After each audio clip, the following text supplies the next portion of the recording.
വിദ്യാർത്ഥികളെ VHSC career guidance online botany ക്ലാസ്സിലേക്ക് ഒരിക്കൽ കൂടി സ്വാഗതം. ഈ ക്ലാസ്സിൽ റീപ്രൊഡക്ഷൻ ഇൻ ഫ്ലവറിംഗ് പ്ലാന്റ്സ് എന്ന ചാപ്റ്ററിലെ അവസാന ഭാഗമായി ഔട്ട് ബ്രീഡിംഗ് ഡിവൈസസിനെ കുറിച്ചും ഡബിൾ ഫെർട്ടിലൈസേഷനെ കുറിച്ചും post fertilization event in flowering plants such seeds and ഫ്രൂട്ട്സിനെ കുറിച്ചും വിശദമായി പഠിക്കാം.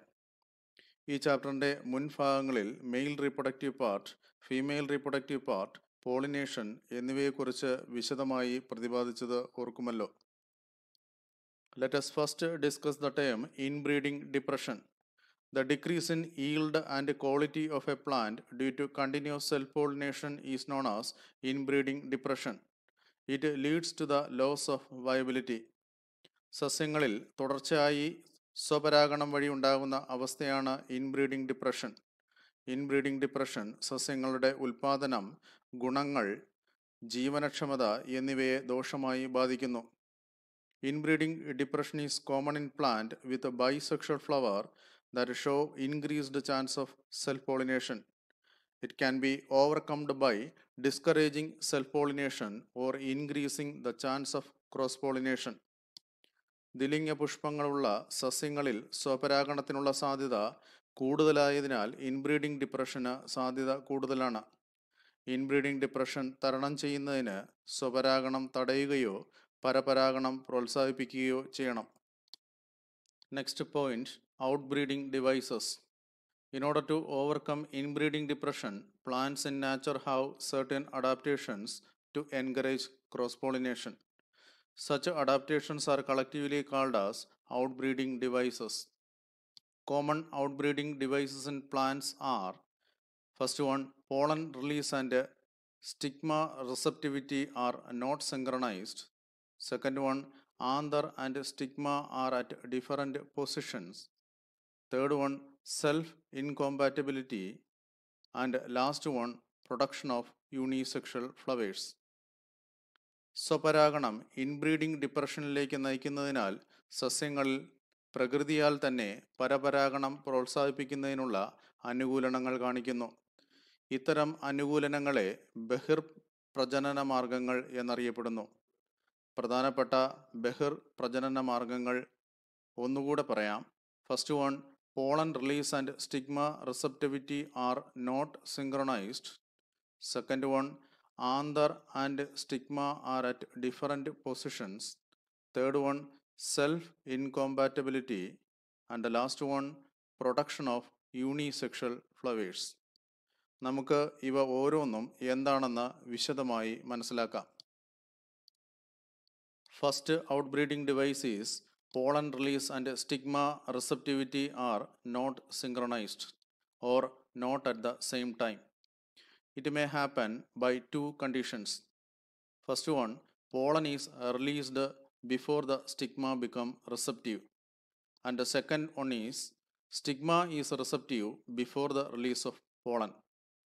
അതായത് പരാഗരേണുക്കൾ സ്വതന്ത്രമാക്കപ്പെടുന്നതും പരാഗണസ്ഥലം പരാഗരേണുക്കളെ സ്വീകരിക്കുന്ന സമയവും വ്യത്യസ്തമായാൽ അത്തരം സസ്യങ്ങളിൽ പരപരാഗണം മാത്രമേ സാധ്യമാകൂ.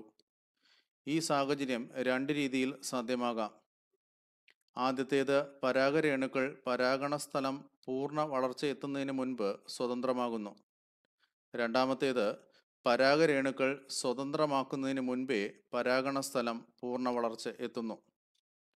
Second adaptation is, if the position of anther and stigma are at a different position or direction in a flower, it increases the chance of cross-pollination. In such flowers, pollen grains cannot come in contact with the stigma of the same flower. പരാഗിയും പരാഗണസ്ഥലവും പുഷ്പങ്ങളിൽ വ്യത്യസ്ത സ്ഥലങ്ങളിലോ വ്യത്യസ്ത ദിശകളിലോ കാണുന്നത് പരാഗരേണുക്കൾ അതേ പൂവിൻ്റെ പരാഗണസ്ഥലത്ത് പതിക്കുന്നത് ഒഴിവാക്കുകയും പരപരാഗണം പ്രോത്സാഹിപ്പിക്കുകയും ചെയ്യും. ചിത്രത്തിൽ കാണിച്ചിരിക്കുന്ന പുഷ്പങ്ങളിലെ പരാഗിയുടെയും പരാഗണസ്ഥലത്തിൻ്റെയും സ്ഥാനം നോക്കി മനസ്സിലാക്കുക. Next condition for ഔട്ട്ബ്രീഡിംഗ് is self-incompatibility. It is a genetic mechanism in which pollen from the same flower or other flowers of the same plant is not able to germinate on the stigma. It prevents self-pollination. Observe the figure. It is clear that the pollen grain with the same genetic condition, that is S1 and S2, pollen cannot germinate in the stigma. Only pollen with a genetic condition other than S1 and S2 can germinate. ഔട്ട്ബ്രീഡിങ്ങിന് സഹായിക്കുന്ന മൂന്നാമത്തെ ജനിതകപരമായ സവിശേഷതയാണ് self incompatibility. ജനിതകഘടനയിൽ തുല്യതയുള്ള പരാഗരേണു അതേ പൂവിലെയോ ഒരു സസ്യത്തിലെ തന്നെ മറ്റൊരു പൂവിലെയോ പരാഗണ സ്ഥലത്ത് പതിച്ചാൽ വളർച്ച തടസ്സപ്പെടുന്ന അവസ്ഥയെ സെൽഫ് ഇൻകോമ്പാറ്റബിലിറ്റി എന്ന് പറയുന്നു. ചിത്രത്തിൽ S1, S2 എന്നീ ജനിതകഘടനയുള്ള പരാഗരേണുക്കൾ അതേ ജനിതകഘടനയുള്ള പരാഗണ സ്ഥലത്ത് വളർച്ച തടസ്സപ്പെടുന്നത് കണ്ട് മനസ്സിലാക്കുക. Production of unisexual flowers in plant is another condition that promote cross-pollination. Among plants with unisexual flowers, dioecious plants are strictly cross-pollinated. Example, papaya, date palm. In monoecious plants such as maize, castor, etc., chance of geitonogamy is present. ഏകലിംഗ പുഷ്പങ്ങളായ staminate പൂക്കളും പിസ്റ്റിലേറ്റ് പൂക്കളും സസ്യങ്ങളിൽ ഉണ്ടാകുന്നത് പരപരാഗണത്തിന് അനുയോജ്യമായ അനുകൂലനമാണ്. ഡയോഷ്യസ് സസ്യങ്ങളായ പപ്പായ, ഈന്തപ്പന തുടങ്ങിയവയിൽ പൂർണ്ണമായും പരപരാഗണമേ നടക്കുന്നുള്ളൂ. എന്നാൽ ചോളം, ആവണക്ക് പോലുള്ള മൊണീഷ്യസ് സസ്യങ്ങളിൽ സ്വപരാഗണം തടസ്സപ്പെടുമെങ്കിലും ജനിതകപരമായി സ്വപരാഗണമായ ഗെയ്റ്റിനോഗമി നടക്കുന്നു. അടുത്തതായി pollen pistil interaction. The process by which the pistil recognize the compatible pollen grain and a non-compatible pollen grain is called pollen pistil interaction. The interaction is made by secreting certain chemicals from pistil, specifically from the stigma. Pistil always allow the compatible pollen to germinate, grow as pollen tube and effect fertilization. ജനി അനുയോജ്യമായതോ അനുയോജ്യമല്ലാത്തതോ ആയ പരാഗരേണുവിനെ വേർതിരിച്ചറിയുന്ന ജൈവിക പ്രക്രിയയാണ് pollen pistil interaction. ജനിയിലും പരാഗരേണുവിലും ഉണ്ടാകുന്ന രാസവസ്തുക്കളുടെ സഹായത്തോടെയാണ് ഈ ആശയവിനിമയം സാധ്യമാകുന്നത്. അനുയോജ്യമായ പരാഗരേണുവിനെ ജനി മുളയ്ക്കുവാൻ അനുവദിക്കുകയും പരാഗനാളി ജനിതണ്ടിലൂടെ വളർന്ന് ബീജസംയോജനം സാധ്യമാവുകയും ചെയ്യുന്നു. After pollen germination, the pollen tube grow through the style and move towards the ovary. Observe the figure. As we know, the pollen may shed in 2-celled or 3-celled stage. In 95% of angiosperm, it shed in 2-celled stage with generative cell and vegetative cell. The generative cell divides to produce 2 male gametes inside the pollen tube. പരാഗരേണു മുളച്ചു കഴിഞ്ഞാൽ പരാഗനാളി ജനിതണ്ടിലെ കലകളിലൂടെ അണ്ഡാശയത്തിലേക്ക് എത്തുന്നു. പരാഗരേണുക്കൾ 2 കോശാവസ്ഥയിലോ 3 കോശാവസ്ഥയിലോ ആണ് സ്വതന്ത്രമാക്കപ്പെടുന്നത്. 95% സപുഷ്പികളിലും 2 കോശാവസ്ഥയിൽ, അതായത് generative കോശവും vegetative കോശവും എന്ന അവസ്ഥയിൽ സ്വതന്ത്രമാകുന്നു. ഈ കോശങ്ങളിൽ generative കോശം പരാഗനാളിക്കുള്ളിൽ വച്ച് ക്രമഭംഗത്തിലൂടെ 2 പുംബീജമായി മാറുന്നു. The pollen tube then enter inside the ovule through its micropyle. The filiform apparatus guide the pollen tube to enter into one of the synergids.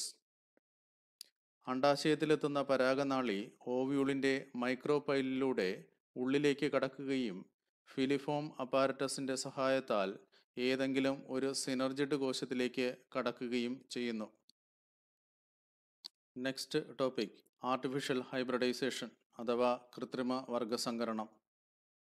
Artificial hybridization is an important event involved in crop improvement programs.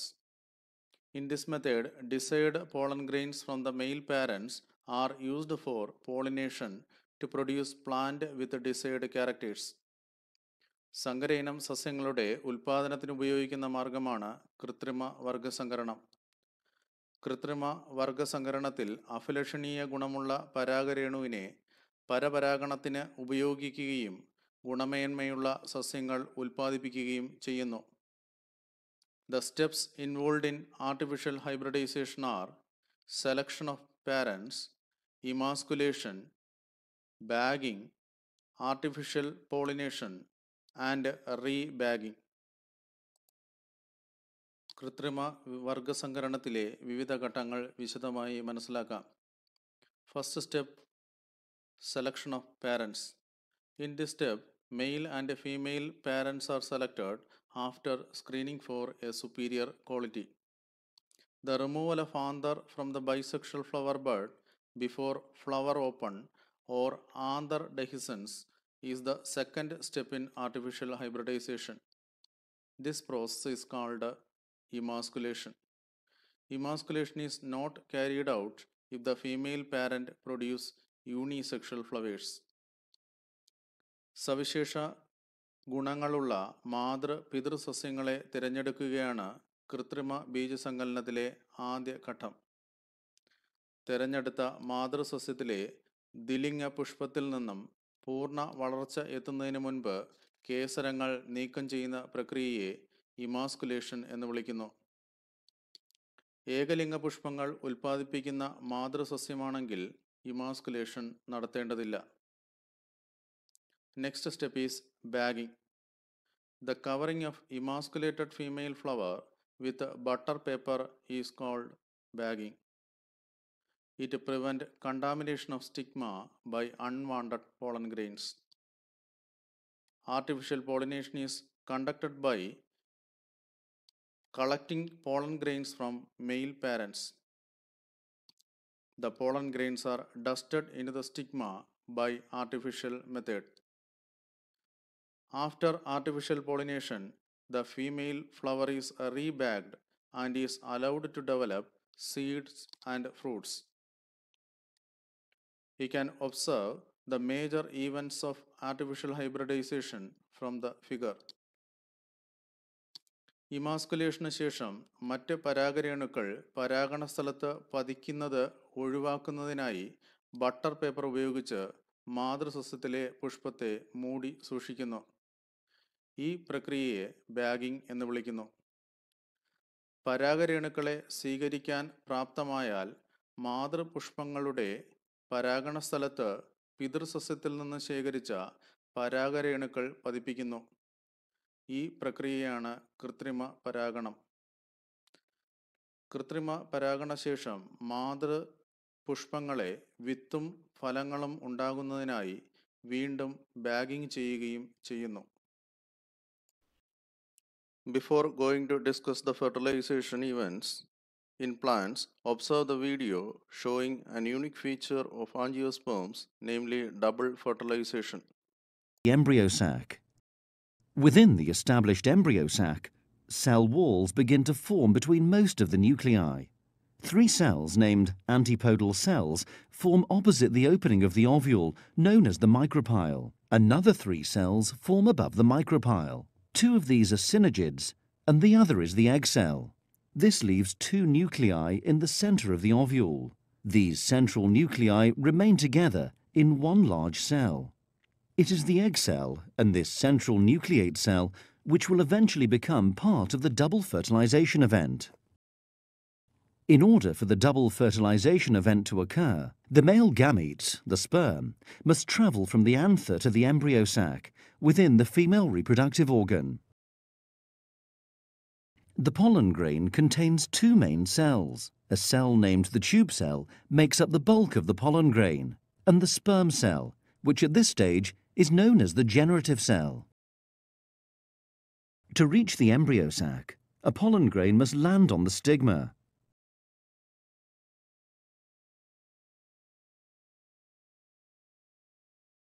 Once landed, it begins to germinate. The tube cell forms a long structure down the style and into the ovary. The generative cell travels behind the tube cell nucleus. Once near the ovary, it divides by mitosis to produce two haploid sperm cells. The pollen tube reaches the micropyle and releases the sperm cells into the embryo sac. One of the two sperm cells fertilizes the egg cell. This produces a diploid zygote, which will become the embryo. The other sperm cell moves up and fuses with both of the central nuclei, forming a triploid cell. This unusual triploid cell develops into an endosperm and serves as the embryo's food supply during early development. It is only angiosperms, flowering plants, which have this double fertilization characteristic, where a diploid zygote and a triploid endosperm form. Gymnosperms, pines, tracheophytes, ferns, and non-tracheophytes, mosses, lack this double fertilization feature. Next important point related to reproduction in angiospermic plant is double fertilization. The ബീജസങ്കലനം Pushpita സസ്യങ്ങളുടെ പ്രധാന സവിശേഷതയാണ്. Before the process of double fertilization, the pollen tube releases two male gametes into the cytoplasm of the synergids from the germ tube. Double fertilization include two steps, syngamy and triple fusion. The ബീജസങ്കലനത്തിൽ syngamy, triple fusion എന്നീ രണ്ട് പ്രക്രിയകൾ ഉണ്ട്. ബീജസങ്കലനത്തിന് മുൻപ് പരാഗനാളി രണ്ട് പുംബീജങ്ങളെ സിനർജിഡ് കോശത്തിൻ്റെ കോശദ്രവ്യത്തിലേക്ക് സ്വതന്ത്രമാക്കുന്നു. In syngamy, one of the male gamete fuses with the egg or female gamete to form the diploid zygote. In triple fusion, the other male gametes move towards the two nuclei present at the center of the central cell.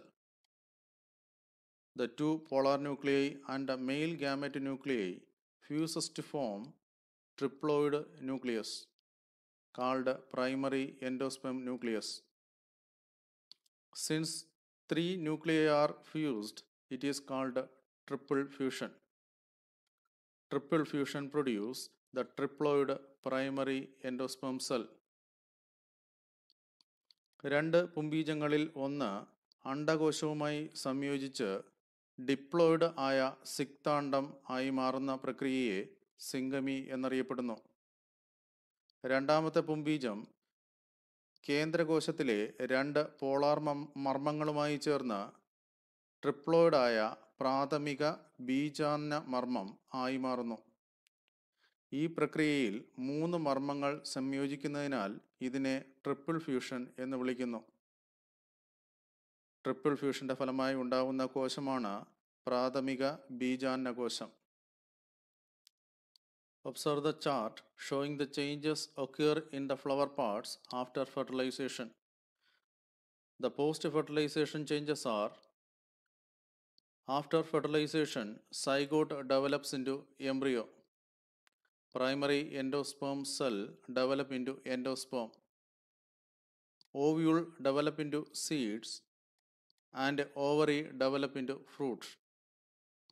ബീജസങ്കലനത്തിന് ശേഷം പുഷ്പിത സസ്യങ്ങളുടെ പുഷ്പങ്ങളിൽ ഉണ്ടാകുന്ന മാറ്റം chart നിരീക്ഷിച്ച് മനസ്സിലാക്കുക. ബീജസങ്കലന ശേഷം സിക്താണ്ഡം ഭ്രൂണമായും പ്രാഥമിക ബീജാന്നകോശം ബീജാന്നമായും ഓവ്യൂളുകൾ വിത്തായും അണ്ഡാശയം ഫലമായും മാറുന്നു. Observe the picture in order to identify the changes in the female flower of coccus plant after fertilization. You are familiar with the fruit of coconut and its various parts such as endosperm, embryo, etc. Endosperm. Endosperm is the triploid nutritive tissue formed before embryo development. Since they are nutritive tissue to the developing embryo, the cells are filled with reserved food material. ബീജാന്നം ഭ്രൂണ വളർച്ചയ്ക്ക് ആവശ്യമായ പോഷണം നൽകുന്ന triploid കലകളാണ്. ഇവ ഭ്രൂണ വളർച്ചയ്ക്ക് മുൻപ് ഉണ്ടാകുന്നു. The most common type of endosperm development is free nuclear type. In free nuclear type, the primary endosperm nucleus undergo repeated mitotic division without cell wall formation. After the formation of a large number of nuclei, the cell wall start to form in order to produce cellular endosperm. ബീജാന്നത്തിൻ്റെ രൂപീകരണം നടത്തുന്നത് പ്രാഥമിക ബീജകോശം അഥവാ primary endosperm സെല്ലിൻ്റെ മർമ്മ വിഭജനം തുടർച്ചയായി നടക്കുന്നതിലൂടെയാണ്. ധാരാളം മർമ്മം കാണപ്പെടുന്ന ഈ ഘട്ടത്തെ ഫ്രീ ന്യൂക്ലിയർ എൻഡോസ്പേം എന്നറിയപ്പെടുന്നു. ഫ്രീ ന്യൂക്ലിയർ എൻഡോസ്പേമിലെ മർമ്മങ്ങളെ ചുറ്റി കോശഭിത്തി രൂപപ്പെടുന്നതിലൂടെ കോശനിർമ്മിതമായ ബീജാന്നമായും മാറുന്നു. Observe the figure. Tender coconut water represent the free nuclear endosperm, whereas white kernel of coconut represent the cellular endosperm. Next part, embryogeny or development of embryo in flowering plant. Development of embryo or embryogeny occur at the micropylar end of ovule. It starts only after the formation of some amount of endosperm. Embryo development are similar in dicot and monocot plant. ബീജാന്ന രൂപീകരണം തുടങ്ങി കഴിഞ്ഞതിന് ശേഷമാണ് ഓവ്യൂളിൻ്റെ micropylar ഭാഗത്തായി ഭ്രൂണ രൂപീകരണം നടക്കുന്നത്. ഏകബീജപത്ര സസ്യങ്ങളിലും ദ്വിബീജപത്ര സസ്യങ്ങളിലും ഭ്രൂണം ഉണ്ടാകുന്ന ഘട്ടങ്ങൾ സമാനമാണ്. Observe the figure and flow chart to understand the steps involved in dicot embryo formation. The zygote divide to form two-celled pro-embryo. The pro-embryo further divide to form globular embryo.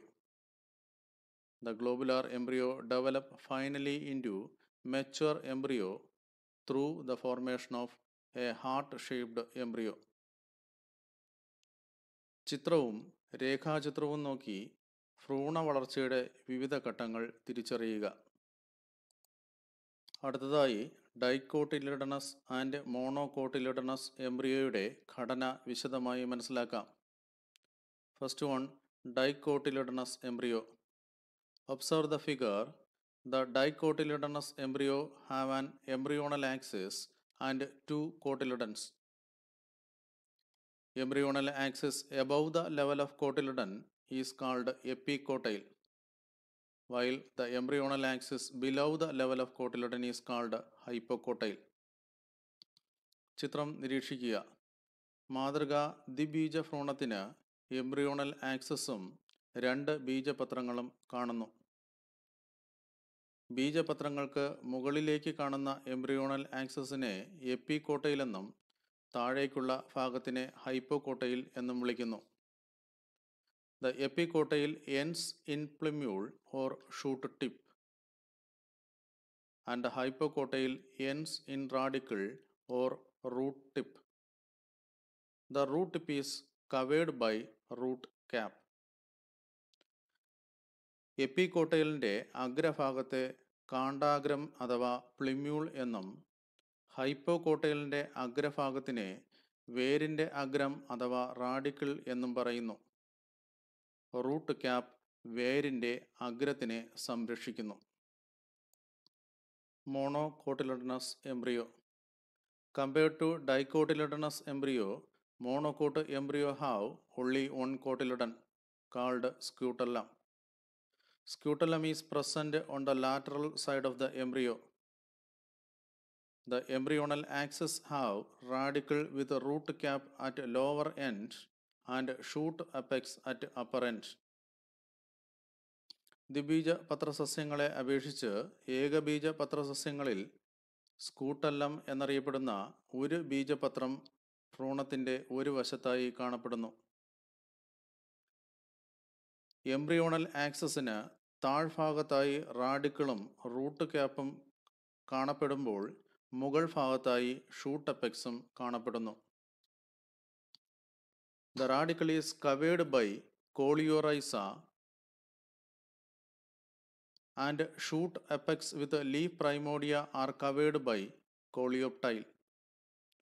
റാഡിക്കലിനെ ആവരണം ചെയ്ത് കോളിയോറൈസയും പ്ലിമ്യൂളിനെ ആവരണം ചെയ്ത് കോളിയോപ്റ്റൈലും കാണപ്പെടുന്നു.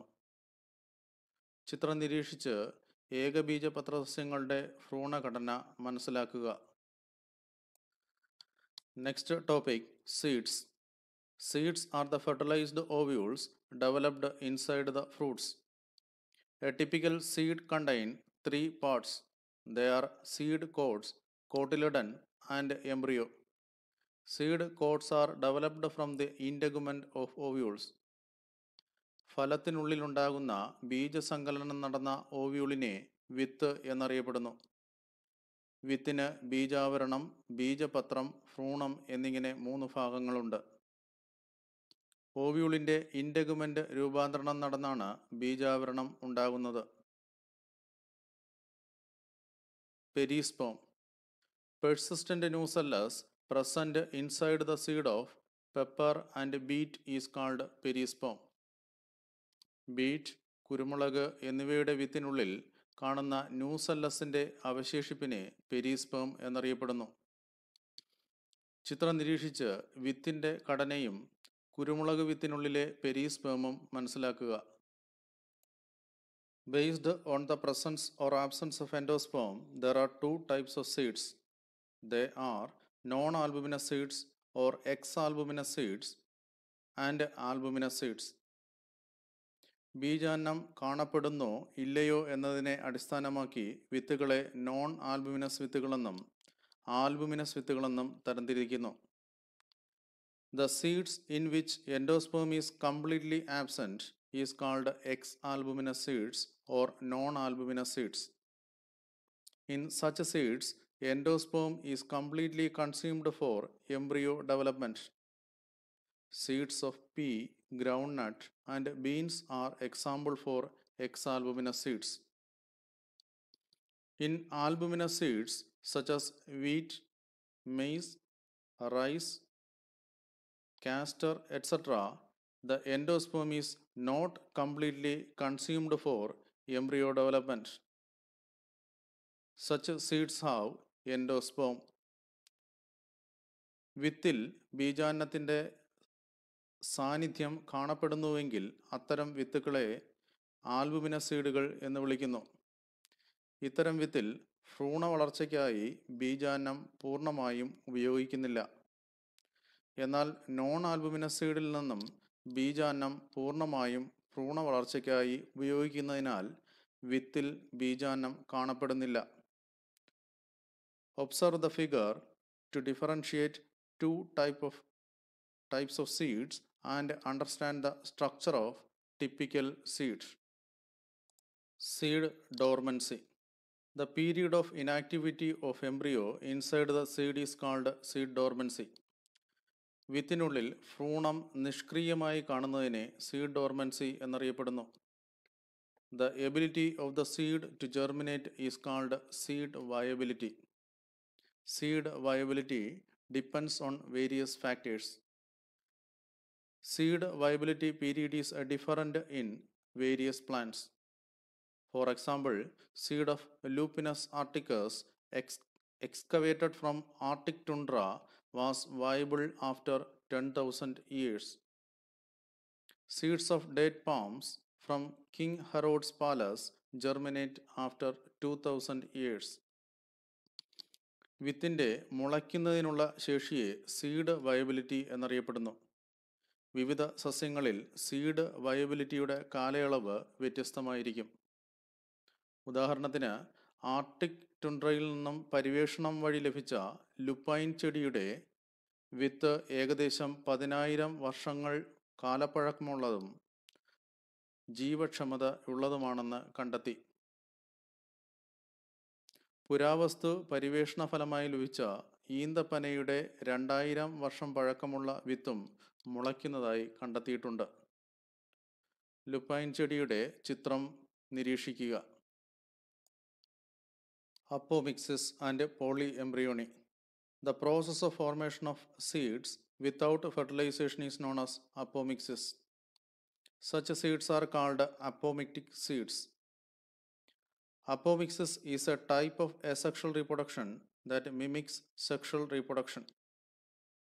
Embryo inside the apomitic seeds are produced from nucellar cells or from diploid egg formed without meiosis. Apomixis is seen in plants belong to Asteraceae and grasses. Asteraceae സസ്യങ്ങളിലും പുല്ലുവർഗ സസ്യങ്ങളിലും ബീജസങ്കലനം വഴിയല്ലാതെ വിത്തുണ്ടാകുന്ന പ്രക്രിയയാണ് apomixis എന്ന് വിളിക്കുന്നത്. ഇത്തരം വിത്തുകളിൽ ഭ്രൂണം ന്യൂസെല്ലസിലെ കോശത്തിൽ നിന്നോ ഊനഭംഗത്തിന് വിധേയമാകാത്ത ഡിപ്ലോയിഡ് അണ്ഡകോശത്തിൽ നിന്നോ ഉണ്ടാകുന്നു. അപ്പോമിക്സിസ് ലൈംഗിക പ്രത്യുൽപാദനത്തെ അനുകരിക്കുന്ന അലൈംഗിക പ്രത്യുൽപാദന രീതിയാണ്. Polyembryony. Formation of more than one embryo within a single seed is called polyembryony. Seeds of citrus and mango show polyembryony.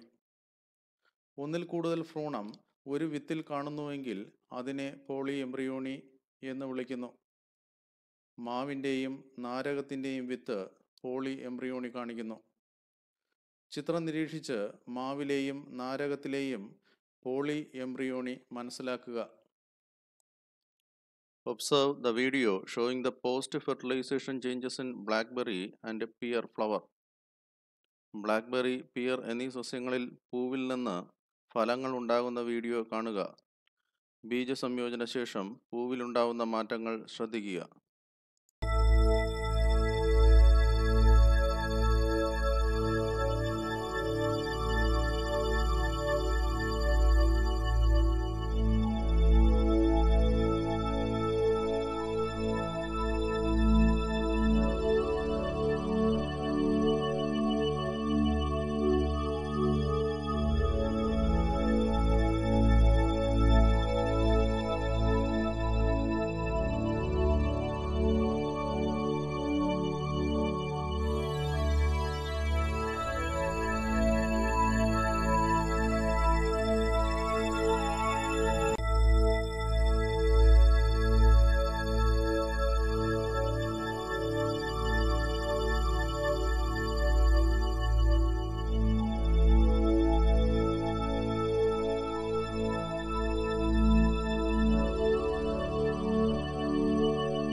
Last part of the chapter, fruits.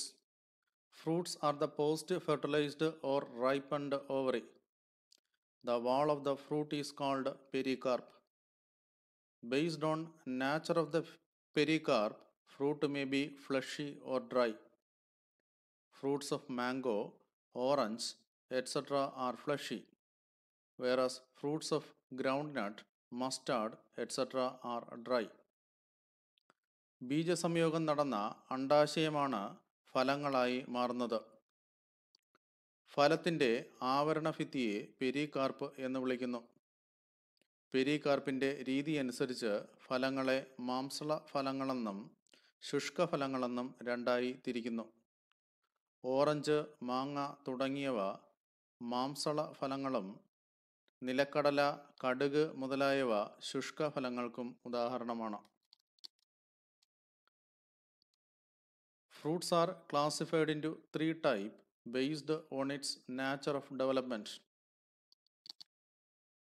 First one, true fruits. Fruits that are developed from the ovary are called true fruits.